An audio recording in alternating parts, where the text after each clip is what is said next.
الرحمن نحمدہ و نصلی علی حبیبہ الکریم۔ آج ہم سورہ بقرہ کی آیت نمبر 98 سے آغاز کریں گے لیسن کا۔ من کان عدوا للہ و ملائکتہ و رسولہ و جبریل و میقال فإن اللہ عدو للکافرین۔ جو کوئی دشمن ہو اللہ اور اس کے فرشتوں اور اس کے رسولوں اور جبرائیل اور میکائیل کا، تو اللہ دشمن ہے کافروں کا۔ جو پچھلی آیت ہم نے پڑھی تھی اس میں آ رہا تھا کہ یہودی جو ہے وہ حضرت جبرائیل علیہ السلام سے کیوں دعوت رکھتے تھے۔ اب اللہ تعالیٰ اس میں رد عمل دے رہے ہیں کہ جو بھی اللہ کے رسولوں کا، فرشتوں کا سے دشمنی رکھتا ہے تو اللہ تعالیٰ جو ہے وہ ان کافروں کا دشمن ہے۔ آپ سوچ رہے ہیں کہ اللہ تعالیٰ کی دشمنی جو ہے وہ کتنی خطرناک ہے۔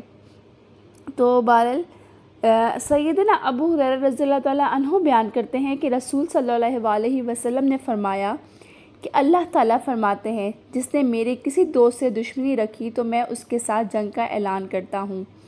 سیدنا انس بن مالک رضی اللہ تعالیٰ عنہ سے روایت ہے کہ جب سیدنا عبداللہ بن سلام رضی اللہ تعالیٰ عنہ نے رسول صلی اللہ علیہ وسلم کی تشریف آوری کے بارے میں سنا تو اس وقت وہ اپنی زمین میں پھل چننے گئے ہوئے تھے۔ آپ رضی اللہ تعالیٰ عنہ جب واپس آ گئے تو آپ صلی اللہ علیہ وسلم کی خدمت میں حاضر ہو کر عرض کرنے لگے کہ میں آپ صلی اللہ علیہ وسلم سے 2 سوال پوچھتا ہوں کہ جن کے جواب نبی صلی اللہ علیہ وسلم کے علاوہ کسی کو معلوم نہیں ہیں۔ قیامت کی سب سے پہلی نشانی کیا ہے؟ اہل جنت کو سب سے پہلے کیا کھانا دیا جائے گا؟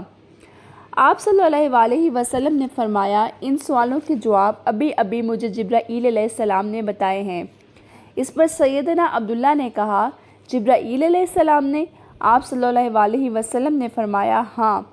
تو انہوں نے کہا کہ فرشتوں میں سے یہ یہود کا دشمن ہے۔ تو آپ صلی اللہ علیہ وسلم نے یہ آیت تلاوت فرمائی، جو کوئی جبرائیل کا دشمن ہو تو بے شک اس نے یہ کتاب تیرے دل پر اللہ کے حکم سے اتاری ہے۔ پھر آپ صلی اللہ علیہ وسلم نے ان سوالوں کے جواب دیتے ہوئے فرمایا قیامت کی پہلی نشانی وہ آگ ہے جو لوگوں کو جمع کر کے مشرق سے مغرب کی طرف لے آئے گی، اور اہل جنت کو جو سب سے پہلا کھانا دیا جائے گا وہ مچھلی کے جگر کا بڑا ہوا حصہ ہوگا۔ اس کے بعد ہے آیت نمبر 99 وَلَقَدْ أَنزَلْنَا عَلَيْكَ آيَاتٍ بَيِّنَاتٍ وَمَا يَكْفُرُ بِهَا إِلَّا الْفَاسِقُونَ۔ اور بے شک ہم نے تمہاری طرف روشن آیتیں اتاری اور ان کے منکر نہ ہو مگر فاسق لوگ۔ اچھا، آیت بیناتی سے مراد قرآن کریم کی وہ آیات ہیں جن میں اللہ تعالیٰ نے یہود کے مخفی علوم و اسرار، بنی اسرائیل کے آباء و اجداد کی خبریں، توریت اور ان کی دیگر کتاب سماویہ کی وہ باتیں بیان کی ہیں جنہیں ان کے علماء کے علاوہ کوئی نہیں جانتا تھا اور جنہیں قدیم اور جدید یہودیوں نے بدل ڈالا تھا۔ اب دیکھیں اللہ تعالیٰ کیا کہہ رہے ہیں کہ میں نے تمہاری طرف روشن آیات اتاری، یہ تمہیں اتنا کچھ بتایا، تمہارے ہر چیز روشن ہوئی تمہارے اوپر، اور تم جو ہو وہ اس سے منکر ہو رہے ہو اس کے۔ اور اس کے علاوہ کہا جاتا ہے کہ اس سے مراد وہ کھلی نشانیاں بھی ہیں جن میں رسول صلی اللہ علیہ وسلم کی نبوت کا واضح ثبوت موجود ہے۔ قرآن پاک کے علاوہ آپ صلی اللہ علیہ وسلم کے تمام معجزات اس کے تحت آ سکتے ہیں، ٹھیک ہے۔ ان آیات و معجزات کو سننے اور دیکھنے کے بعد تو ہونا یہ چاہیے تھا کہ وہ رسول صلی اللہ علیہ وسلم پر ایمان لے آتے، لیکن وہ اس نعمت سے محروم رہے۔ تو یہاں پہ جو فاسقون ہیں وہ کون ہیں؟ یہودی ہیں، کہ وہ ان پہ اتنی روشن چیزیں اتاری گئیں، روشن آیات اتاری گئیں، ان کو اتنی نشانیاں کھلی دی گئیں، لیکن وہ پھر بھی اپنی ان چیزوں کو ماننے سے انکاری تھے۔ وہ فاسق ہیں، وہ منکر ہیں اس چیز کے، ٹھیک ہے۔ تو یہاں پہ فاسق لوگوں سے مراد کون ہے؟ یہودی ہیں۔ پھر ہے آیت نمبر 100 أَوَكُلَّمَا أَحَدُوا أَحَدًا نَبَذَهُ فَرِيقٌ مِّنْهُمْ بَلْ أَكْثَرُهُمْ لَا يُؤْمِنُونَ۔ اور کیا جب کبھی کوئی عہد کرتے ہیں ان میں ایک فریق اسے پھینک دیتا ہے بلکہ ان میں سے بہت سو کو ایمان نہیں۔ اب اس آیت میں یہودیوں کی ایک اور کبھی عادت کا بیان ہو رہا ہے۔ اب یہودی جو تھے ان پر جو ہے نبی صلی اللہ علیہ وسلم پر ایمان لانے کا عہد لیا گیا تھا، مگر کیا ہوا؟ وہ اس عہد سے پھر گئے اور کہنے لگے کہ ہم سے تو اس قسم کا کوئی عہد ہی نہیں لیا گیا تھا۔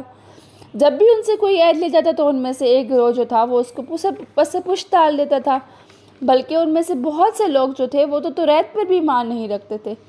تو ایسے لوگوں کی اگر ایت شکنی کرتے بھی ہیں جو اپنی ہی کتاب پر ایمان نہیں رکھتے، صرف کہنے کی حد تک ایمان رکھتے ہیں، تو ان کے ایمان نہ لانے سے ہمیں کیا تعجب ہے؟ اگر وہ نہیں لاتے تو وہ ان کی تو عادت ہے، وہ تو اپنی کتاب پہ بھی ایمان نہیں لاتے، بس وہ دکھاوے کا کہتے ہیں کہ ہم ایمان لائے ہیں۔ وہ تو جو توریت میں احکامات دیے گئے ہیں توریت کی باتوں کو بھی نہیں مان رہے، تو ان کے نہ ماننے سے ہمیں کوئی تعجب نہیں ہونا چاہیے کہ وہ نہیں مان رہے، ٹھیک ہے؟ اس میں کوئی ایسی آیت میں بات نہیں ہے کہ آپ کو میں ایکسپلین زیادہ کی جائے۔ اگلی ہے 101، وَلَمَّا جَاءَهُمْ رُسُولٌ مِّنْ عِندِ اللَّهِ مُصَدِّقٌ لِمَا مَعَهُمْ نَبَذَ فَرِيقٌ مِّنَ الَّذِينَ أُوتُوا الْكِتَابَ كِتَابَ اللَّهِ وَرَاءَ ظُهُورِهِمْ كَأَنَّهُمْ لَا يَعْلَمُونَ۔ اچھا جی، اب اس آیت میں کیا آتا ہے؟ اور جب ان کے پاس تشریف لایا اللہ کے یہاں سے ایک رسول ان کتابوں کی تصدیق فرماتا ہے، تو کتاب والوں میں سے ایک گروہ نے اللہ کی کتاب اپنے پیٹھ پیچھے پھینک دی۔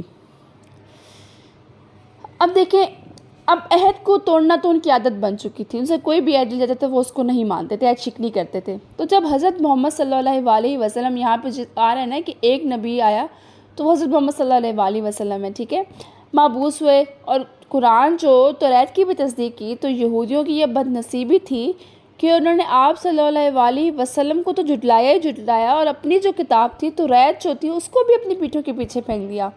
انہوں نے تو اپنی کتاب کی بھی قدر نہیں کی، ان کو تو حضور صلی اللہ علیہ وسلم کو دیکھ کر اپنی کتاب پر ایمان اور مضبوط کر لینا چاہیے تھا کہ تورات میں تو آپ صلی اللہ علیہ وسلم کی سب نشانیاں موجود ہیں، لیکن انہوں نے اس کا بھی کفر کیا۔ صدی کا قول ہے کہ جب حضور صلی اللہ علیہ وسلم کی تشریف آوری ہوئی تو یہود نے توریت سے مقابلہ کر کے توریت و قرآن کو مطابق پایا تو توریت کو بھی چھوڑ دیا۔ اب ان آیات سے معلوم ہوتا ہے، جو ہم پڑھ رہے ہیں ساری آیات یہودیوں کے بارے میں، تھے کہ اس سے ہمیں معلوم ہوتا ہے کہ جو یہودی ہیں ان کے 4 فرقے تھے۔ 4 فرقے کون کون سے تھے؟ ایک وہ فرقہ تھا جو توریت پر ایمان لایا اور اس کے احکامات پر عمل بھی کیا، ٹھیک ہے، یہ مومنین اہل کتاب ہیں، ان کی تعداد لیکن جو ہے وہ بہت تھوڑی ہے، اور اکثرہم سے ہمیں پتہ چلتا آتا ہے نا یہاں قرآن میں اکثرہم مطلب بہت تھوڑے، اکثر ان میں سے ایمان رکھتے تھے، ٹھیک ہے۔ اب دوسرا فرقہ وہ ہے جس نے بالاعلان توریت کے عہد توڑے اور اس کی حدود سے باہر ہوئے، سرکشی اختیار کی، مطلب انہوں نے اعلانیہ طور پہ ہی کہا کہ ہم نہیں اس پہ توریت پہ ایمان لا رہے، ٹھیک ہے۔ اب تیسرا فرقہ وہ ہے جس نے عہد شکنی کا اعلان تو نہیں کیا، مطلب منہ سے اس نے نہیں کہا کہ ہم کر رہے ہیں، لیکن اپنی جہالت سے وہ عہد شکنی کرتے رہے۔ اب اس کا بیان کہاں ہوتا ہے؟ بل اکثرہم لا یؤمنون، ان میں سے اکثر مان نہیں رکھتے اور وہ نہیں اس کو توریت کو مانتے، ٹھیک ہے۔ اب چوتھا فرقہ وہ ہے جس نے ظاہری طور پر تو عہد مانے لیکن باطن میں مخالفت کرتے رہے، بغاوت و عناد کرتے رہے۔ اب یہ 4 فرقے ہو گئے، ٹھیک ہے۔ پہلا فرقہ وہ جس نے احکامات مالے عمل کیا، یہ مومنین ہیں، اہل کتاب مومنین ہیں۔ دوسرے وہ ہیں جنہوں نے بالاعلان توریت کے عہد توڑے ہیں، صحیح انہوں نے مطلب سرکشی کی ہے۔ تیسرا وہ ہے جس نے عہد شکنی کا اعلان تو نہیں کیا لیکن اپنی جہالت سے عہد شکنی کرتے رہے ہیں۔ چوتھا وہ ہے جو ظاہری طور پہ تو کہتا تھا کہ ہم ایمان لائے ہیں لیکن باطن میں جو تھا ان کے اور چل رہا تھا، ٹھیک ہے۔ اب ہمیں ان جو آیات ہیں ہمیں ان سے کیا پتہ چلا کہ 4 فرقے ہیں۔ پھر اگلی آیت ہے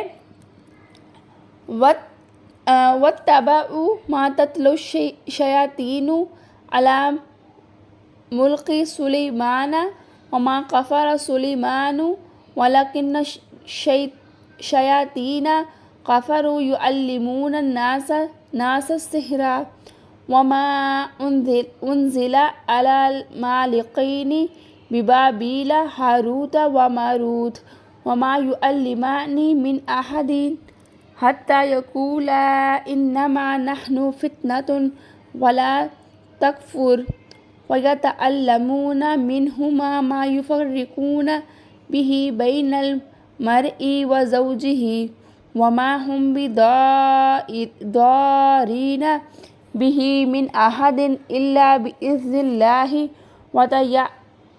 وَيَتَعَلَّمُونَ ما يضرهم وما ينفعهم ولقد علموا لمن اشتراه ما له في الآخرة من خلاق ولبئس ما شروا به أنفسهم لو كانوا يعلمون۔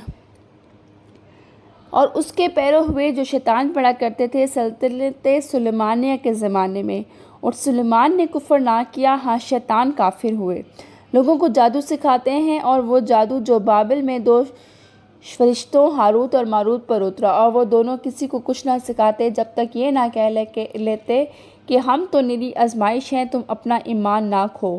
تو ان سے وہ سیکھتے، وہ جس سے جدائی ڈالیں مرد اور اس کی عورت میں، اور اسے ضرر نہیں پہنچا سکتے کسی کو مگر خدا کے حکم سے، اور وہ سیکھتے ہیں جو انہیں نقصان دے گا نفع نہ دے گا، اور بے شک ضرور انہیں معلوم ہے کہ جس نے یہ سودا لیا آخرت میں اس کا کچھ حصہ نہیں، اور بے شک کیا بری چیز ہے وہ جس کے بدلے انہوں نے اپنی جانیں بیچیں، کسی طرح انہیں علم ہوتا۔ اچھا، اب اس آیت میں جو ہے نا حضرت سلیمان علیہ السلام کا ذکر آ رہا ہے۔ اب سلیمان علیہ السلام کا جو زمانہ تھا وہ بھی تو ان حضرت سلیمان علیہ السلام جو ہیں وہ بنی اسرائیل میں سے آ رہے تھے نا، ان پہ آئے تھے، نبوس ہوئے تھے۔ تو ان کے زمانے میں بنی اسرائیل جو تھے وہ جادو سیکھنے میں مصروف ہوئے۔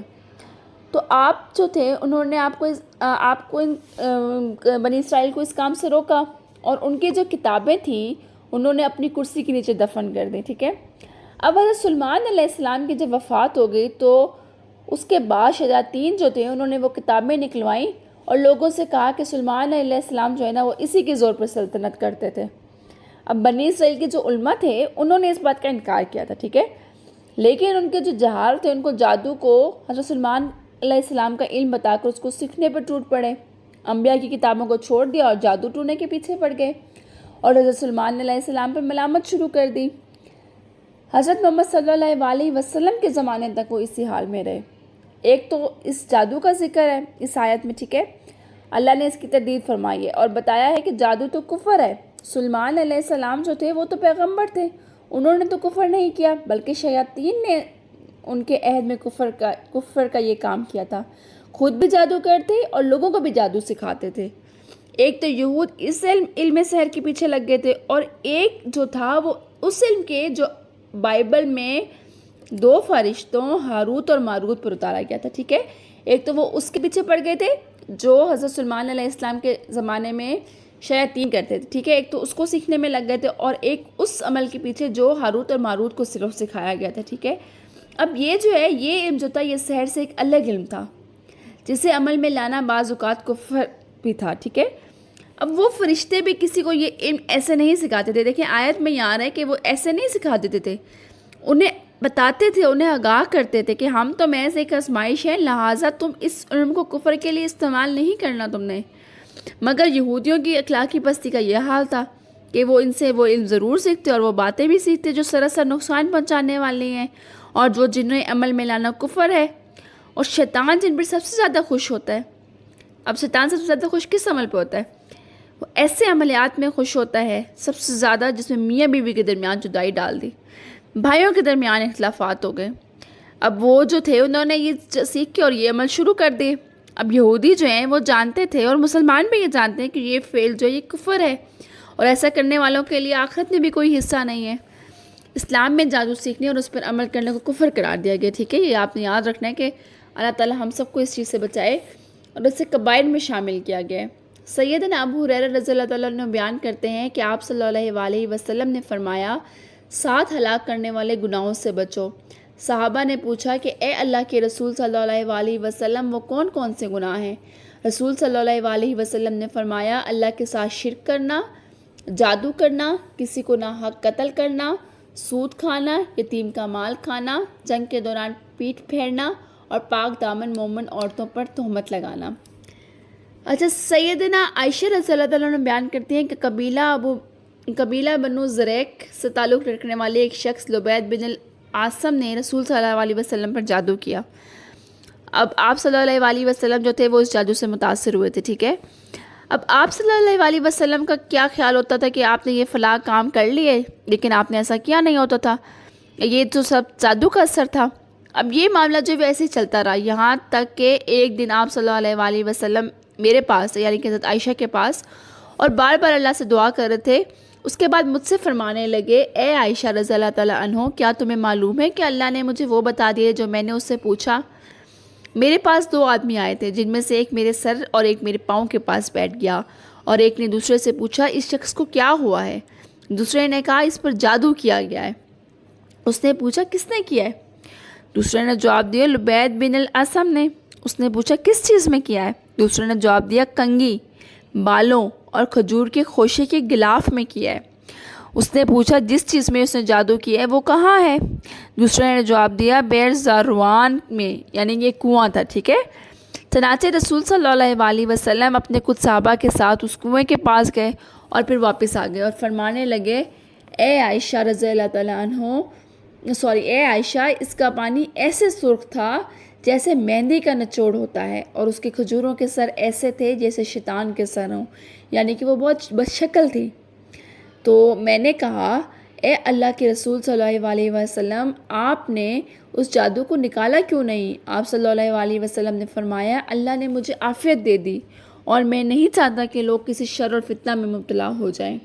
اس کے بعد آپ صلی اللہ علیہ وسلم نے حکم دیا اور اس کنویں کو بھر دیا گیا۔ یعنی کہ یہاں پہ یہ حدیث بتانے کا مقصد یہ ہے کہ حضور پاک صلی اللہ علیہ وسلم پہ بھی لوگوں نے جادو کیا، اور جادو کا اثر ہوتا ہے، ٹھیک ہے، جادو کا اثر ہے، لیکن یہ کرنے والا جو ہے اور کروانے والا، وہ دونوں جو ہیں کفر کے زمرے میں آ جاتے ہیں۔ کسی کو نقصان پہنچانے کے لیے اگر آپ کوئی کرتے ہو تو وہ کفر کے زمرے میں آتا ہے۔ اسی طرح کی ایک حدیث ہے، مجھے ایگزیکٹ حدیث یاد نہیں آ رہی، لیکن اس میں آپ صلی اللہ علیہ وسلم سے پوچھا گیا تھا کہ اگر کوئی ہمیں نقصان پہنچانے کے لیے ہم پہ جادو کرتا ہے اور ہم اس کے توڑ کے لیے دم وغیرہ کرواتے ہیں تو کیا وہ بھی کفر میں آتا ہے، وہ شرک میں آتا ہے؟ تو آپ صلی اللہ علیہ وسلم نے فرمایا تھا کہ نہیں، اگر کسی کو نقصان پہنچانے کا مقصد نہیں ہے تو وہ کفر میں نہیں آتا، ٹھیک ہے۔ یہ میں آپ کو مفہوم بتایا ہے۔ اچھا، سیدنا سعد بن ابی وقاص رضی اللہ عنہ بیان کرتے ہیں کہ رسول صلی اللہ علیہ وسلم نے فرمایا، جس شخص نے صبح 7 اجوا کھجوریں کھا لی تو اس دن اس پر زہر اور جادو کا اثر نہیں ہو سکتا، ٹھیک ہے۔ اب دیکھیں، ہم نے پہلی آیت کا جو پہلا پارٹ ہے وہ ہم نے کور کر لیا کہ وہ شیطان جو تھا وہ کرتا تھا، اور اس حضرت سلمان پہ انہوں نے نام لگا دیا تھا۔ شیطان جو تھے وہ خود کافر تھے اور وہ لوگوں کو بھی سکھاتے تھے، اور وہ دوسری کیا چیز سیکھ رہے تھے، وہاں کے بنی اسرائیل جو ہیں وہ ہاروت اور ماروت پہ جو علم اترا تھا وہ سیکھ رہے تھے، اور وہ دونوں کسی کو نہیں سکھاتے تھے، لیکن وہ جو ہیں بنی اسرائیل سیکھ رہے تھے، اور وہ بہت سارے غلط کاموں میں بڑھ گئے تھے، جس طرح مرد اور عورت میں جدائی ڈالنا۔ اب آگے اللہ تعالیٰ کہتا ہے کہ وہ کسی کو ضرر نہیں پہنچا سکتے لیکن خدا کے حکم سے۔ اب یہ آیت دلیل آ رہی ہے کہ جادو جو ہے وہ حقیقت ہے اور وہ اللہ کے ارادے کے مطابق نقصان پہنچاتا ہے۔ اب اللہ تعالیٰ نے اس آیت میں صراحت کر دی ہے کہ جادوگر جو ہے وہ دنیاوی تعلقات میں سب سے قوی رشتہ یعنی میاں بیوی کے رشتے کو تعلق کو توڑنے میں کامیاب ہو جاتے ہیں۔ دیکھیں، اسپیشل صرف یہاں پہ اس آیت میں آیا ہے کہ وہ جس سے جدائی ڈالے مرد اور اس کی عورت میں۔ دیکھیں، سیدنا جابر بن عبداللہ رضی اللہ عنہ سے روایت ہے کہ رسول صلی اللہ علیہ وسلم نے فرمایا، ابلیس اپنا عرش پانی پر رکھتا ہے اور لوگوں کو گمراہ کرنے کے لیے اپنے لشکر روانہ کرتا ہے۔ شیطان کے دربار میں سے سب سے زیادہ تقرب اسے حاصل ہوتا ہے جو لوگوں کو سب سے زیادہ فتنہ و فساد میں مبتلا کر دے۔ ان میں سے ایک آ کر کہتا ہے کہ میں نے یہ کیا۔ ابلیس کہتا ہے کہ نہیں، تجھ سے کچھ نہیں بن پڑا۔ پھر ایک اور شیطان آ کر اسے کہتا ہے کہ میں فلاں شخص کے پیچھے پڑ گیا اور اس وقت تک اس کا پیچھا نہیں چھوڑا جب تک اس میں اور اس کی بیوی میں جدائی نہیں ڈال دی۔ تو ابلیس خوش ہو کر اسے اپنے قریب کر لیتا ہے اور کہتا ہے کہ ہاں، واقعی تو نے بڑا کارنامہ سر انجام دیا ہے۔ یعنی کہ ابلیس کو سب سے زیادہ وہ انسان اچھا لگتا ہے جو میاں بیوی میں جدائی ڈالتا ہے، ٹھیک ہے۔ لیکن اللہ کے حکم سے کچھ بھی ہوگا تو وہ اللہ کے حکم سے، اس میں اللہ کا حکم ہے، مطلب اللہ تعالیٰ نے آپ کے لیے وہ لکھا ہوگا تب بھی آپ کو وہ جادو اثر کر سکتا ہے۔ اگر اللہ نے آپ کی تقدیر میں نہیں لکھا تو وہ جادو آپ پہ اثر نہیں کرے گا، جو بھی ہوگا وہ اللہ کے حکم سے ہوگا۔ اور اب آگے آتا ہے کہ جو یہ کرتا ہے، جس نے یہ سودا کیا ہے نا، اس کا آخرت میں کوئی حصہ نہیں ہے۔ دنیاوی طور پہ تو شاید اس کو یہ جادو کے اثرات سے کچھ دوسروں کا برا کر لیں گے، لیکن آخرت میں اس کا کوئی حصہ نہیں ہے۔ جب قرآن میں آ گیا ہے کہ جادو کرنے والے کا آخرت میں کوئی حصہ نہیں ہے تو پھر اس سے بڑھ کے کیا بات ہے؟ اللہ تعالیٰ نے فرما دی ہے۔ تو اللہ تعالیٰ جادو کرنے والوں کو، جادو کروانے والوں کو ہدایت کا راستہ دکھائے۔ اللہ تعالیٰ ہم سب کو کبھی ہمیں اس طرح کے اللہ گناہ میں مبتلا نہ کرے، اور کرنے والوں کو اللہ تعالیٰ ہدایت دے۔ تو اس آیت میں یہاں تک یہ بات ہو گئی ہے کہ آخرت میں اس کا کچھ حصہ نہیں ہے، اور بے شک بری چیز ہے۔ انہوں نے اپنی جانیں بیچ دیں، کہ کس طرح انہیں، مطلب جانیں بیچنے سے مراد یہ ہے کہ آخرت میں اپنا حصہ ہی انہوں نے کھو دیے۔ انہوں نے اس برے کام میں پڑھ کے، جادو والے کام میں پڑھ کے اپنا آخرت میں جو حصہ تھا وہی کھو دیے۔ تو آج کا لیسن جو ہے ہم ادھر ہی اینڈ کرتے ہیں۔ آج تھوڑا سا ایکسپلینیشن والی آیات آ گئی تھی، اس لیے ہماری آیات تھوڑی سی کور ہو پائی ہیں۔ تو انشاءاللہ نیکسٹ لیسن کا آغاز ہم آیت نمبر 103 سے کریں گے۔ تب تک انشاءاللہ ہم اس کو سمجھیں۔ آپ لوگ کچھ سمجھ نہیں آتی تو بے شک آپ لوگ پوچھ سکتے ہیں۔ امید ہے کہ آپ لوگوں کو سب سمجھ آ چکی ہوگی۔ چلیں، جزاک اللہ خیر کثیرہ۔